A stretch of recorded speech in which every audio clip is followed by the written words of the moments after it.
if you've been around for a year, whether Farcaster is still a Scenius. If you hit this QR code, which you might not even be able to do because the chair's in the way, but I'll post on Farcaster, you'll have access to the slides.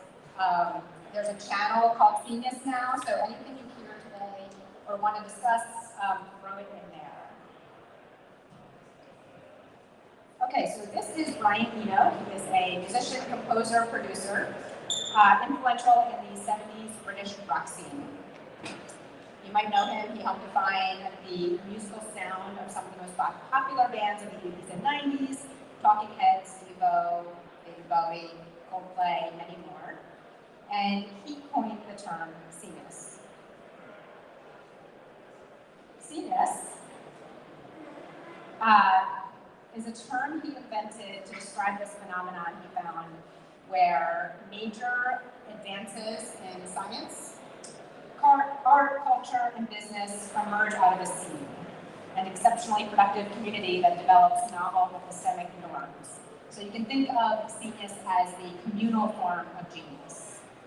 So while major innovation may take a genius, and I'm looking around this room and I see familiar faces, and I know some of y'all are geniuses, actually.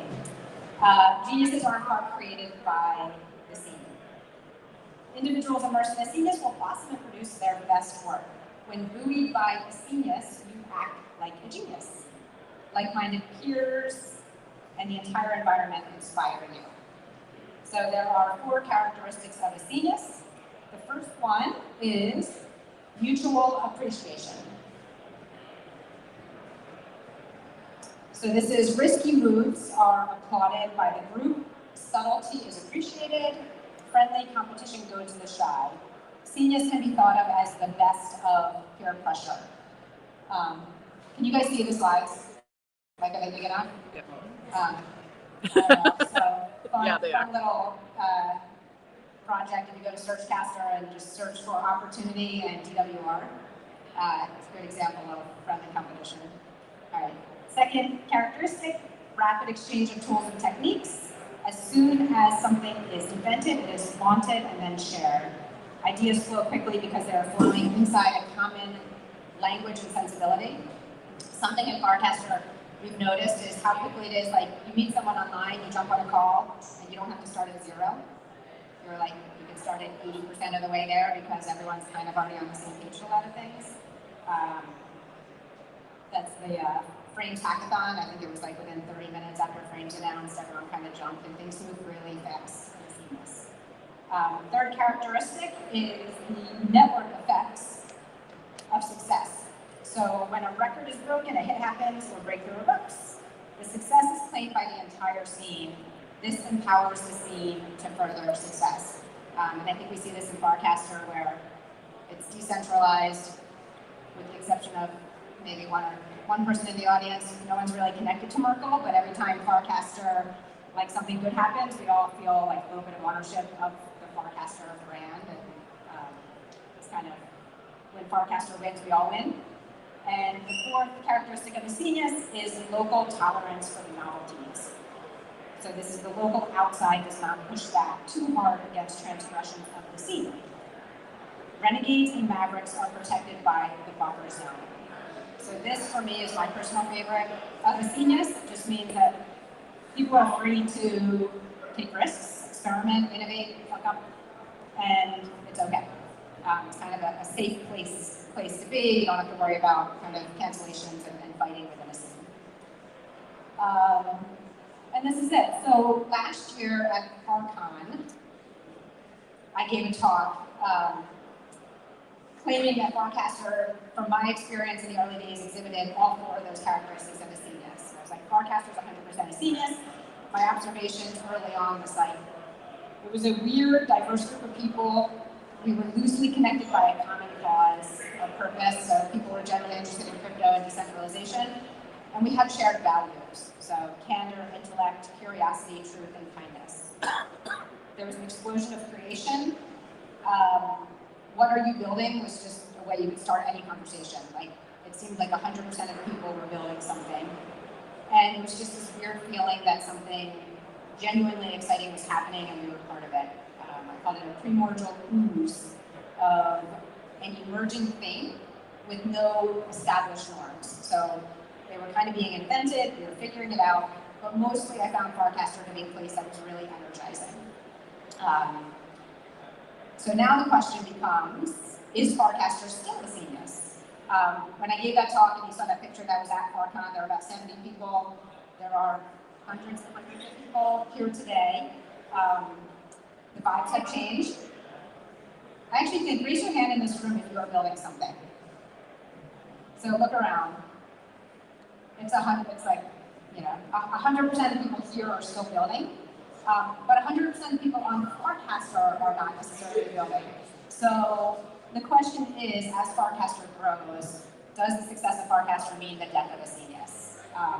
Vibes have changed, and I'm opinionated, so you know, feel free to disagree with me and post on Scenius, but I think the Scenius is strong. I think it's stronger than ever. This is a little bit of a map of things that people are building on Farcaster today, permissionlessly. So every single one of these logos is a builder that's doing something. There's a whole lot of apps and clients, many more than a year ago. There's media, meme coins, tons of tools, and everyone was able to build permissionlessly, and there's a lot. So there is 100% still ability to kind of come in permissionlessly and build, and then on top of that, there's tons of permissionless community. There's meetups happening from Tokyo to Paris to Los Angeles, New York, all over the world. FarCon 1, FarCon 2, Farcaster has open data, which means people are kind of able to do all these analysis on community. There's DAOs, Purple DAO shout out, and just kind of lots of fun and games. So even outside of the builder, there's lots of community building.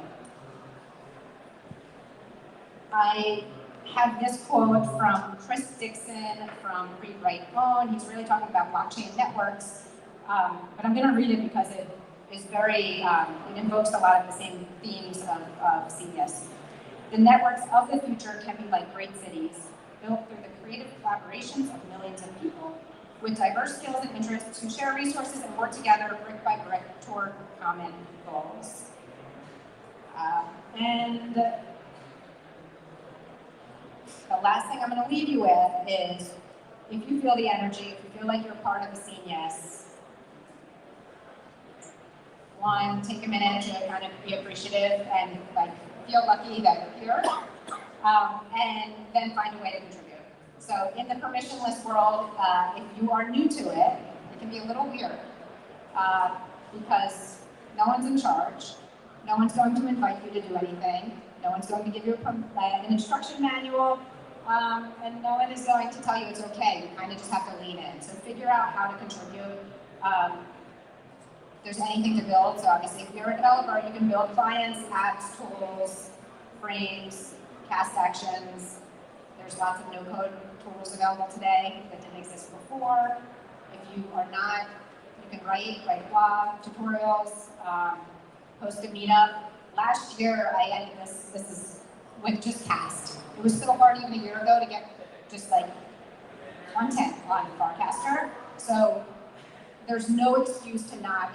If you believe in Farcaster in the future, it's only going to be successful if everybody leans in and does it. So something as little as casting and sharing is going to help Farcaster. So just lean in, and that's it. And then I guess the last thing I'll leave you with is the question. I mean, I'm not here. I told you I think the Scenius is alive and strong. I'm not here to tell you that. It's up to you. But the vibes have changed. The Scenius is dead. Long live the Scenius. And that's it. Thank you.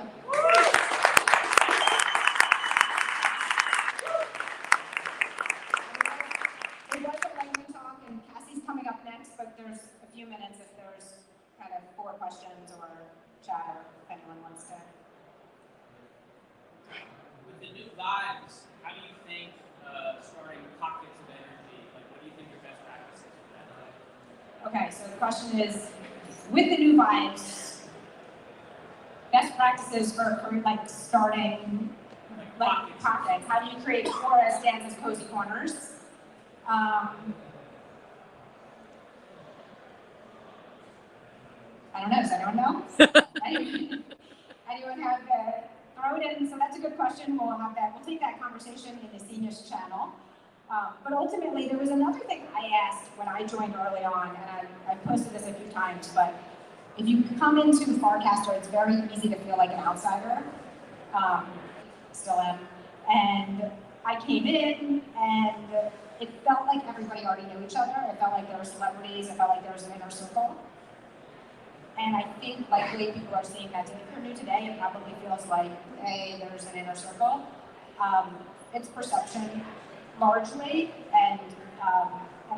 so I guess two things. If you're newer, just lean in. Cast, reply, engage, be a human. Farcaster is a social network, not social media. And then as you find your little pockets, just keep iterating, building, growing. And then for people who keep it around for longer, so if you have, let's say, 150,000 followers, Cameron, I think it's, and for people around you, just making sure we're, it's like reaching out. Don't close the door behind you. So if you came and the door was open and you were able to meet people and you kind of took it from IRL, I do this, URL to IRL to the Google Meets, just keep trying to meet new people and don't close the doors. What's the benefit to me for participating in the Scenius? Okay, so the question is, what's the benefit to me for participating in a Scenius? I don't know, I can't answer that for anyone, but if you think about what a Scenius is, so go back to any sort of major innovations or culture, do you want to be as famous as David Bowie someday?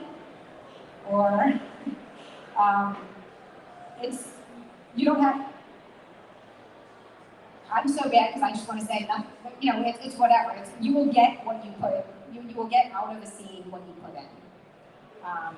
And a little bit, if you know, you know. So it's hard for me to tell you what the benefit will be for you, but this is a place where people are inventing novel ways to connect and communicate around the world and build a new future for social. That is censorship resistant. That is going to put more power to people and away from platforms. And if you believe in that, you want to be part of it, then especially, I don't know.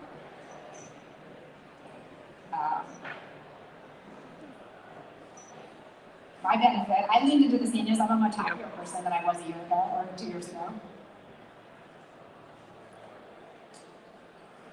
Hey, I'm JP. I am like an internet community nerd and an AI nerd. I'm really curious if you looked at the algorithm change last week around boosts basically by people who have a lot of followers are necessary for new users now to be on the feed. And I'm wondering, like, as someone with a lot of followers, if you think about curation of the Scenius a lot, and if you're thoughtful about it, or what it takes for a new person to get elevated in the feed by your user. Okay, so the questions around algorithm changes recently, favoring maybe people who have larger followings, power badges, how do new people come in and get discovered? And whether I think about it. So one thing is, I'm one person on the node, and like I said, I kind of identified as an outsider. I came in not knowing anybody, was able to kind of find my people, grow. I don't feel any ownership over the word Scenius or Farcaster vibes. I think Farcaster succeeds when there's not one group conversation or not one current thing, but many, many things. For me personally, I do, like I said, kind of in the last question is, I was able to come in and meet a lot of people, and because people also took the time to reach out and kind of connect, I'm a little conscious of wanting to meet new people and amplify and elevate. I haven't spent a ton of time on kind of the specific algorithm feeds. I also think Farcaster and Workcast have proved to be very iterative. So, especially over the last year, that nothing I see is ever, I never look at something and say, this is impermanent, how do we react? It's, this is it for now, this is working, how do we give feedback? So I think one of the things with Scenius, just concept-wise, is when you have common goals. So is there a common goal around growing decentralized social in this way? Being willing to experiment, try things, and then providing feedback. But I have no control over the algorithm, so I don't have kind of opinions on it, but it's important, I would say, at least for me as a community member, it'd be important for me at Farcaster stays a place where people from the outside can come in, and if you're contributing, whether that's through developers, writing, casting, content, then you're able to make an impact. Thanks. All right, so I'm Adrian. I'll see you on